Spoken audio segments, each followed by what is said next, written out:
اعوذ باللہ من الشیطان الرجیم، بسم اللہ الرحمن الرحیم۔ پارہ 25 سورہ شورى، رکوع نمبر 1۔ فرمایا جیسے آپ صلی اللہ علیہ وآلہ وسلم کی طرح پہلوں کی طرف بھی وحی بھیجی جاتی رہی۔ ارض و سما میں سب اسی کا ہے، وہ زبردست حکمت والا اور صاحب عظمت ہے۔ فرشتے اس کی پاکی بولتے ہیں اور زمین والوں کے گناہ بخشواتے ہیں۔ وہ بڑا مہربان ہے۔ جنہوں نے اس کے سوا اپنے محافظ اور کارساز بنا رکھے ہیں، وہ سب اللہ کی نگاہ میں ہیں۔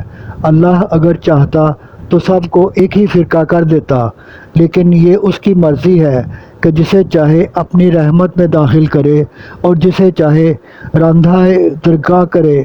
وہ سب کا کارساز مردوں کو زندہ کرنے پر قادر ہے، اور کائنات کی ہر شے اس کے قبضہ اختیار میں ہے۔ رکوع نمبر 2۔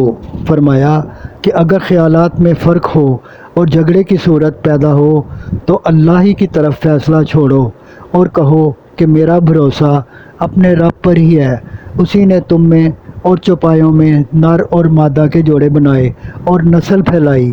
فرمایا ارض و سما کی کنجیاں اللہ ہی کے پاس ہیں، وہ چاہے جس کی روزی کم کر دے یا زیادہ، وہ ہر چیز سے باخبر ہے۔ اس نے رسولوں کے ذریعے دنیا میں زندگی بسر کرنے کا مقرر کردہ طریقہ تم تک پہنچایا۔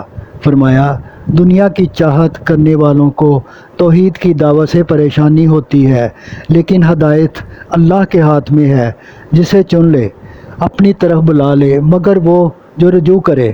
منکر صرف ضد اور حسد کی خاطر دین میں اختلاف کرتے ہیں، تاہم آپ نصیحت کرتے رہو اور انصاف پر قائم رہو۔ وہی ایک پالن ہار ہے اور وہی قیامت کے روز سب کو جمع کرنے والا ہے، اور جو لوگ دین حق کی باب میں کج بخشی کرتے ہیں اللہ کے غضب اور شدید عذاب کے مستحق ہوں گے۔ صدق اللہ العظیم۔ آپ سے گزارش ہے کہ چینل کو سبسکرائب کر دیں اور گھنٹی کے بٹن کو دبا دیں۔ دعا کہ اللہ تعالیٰ آپ کو صحت و تندرستی والی زندگی عطا فرمائے۔ آمین آمین آمین یا رب العالمین۔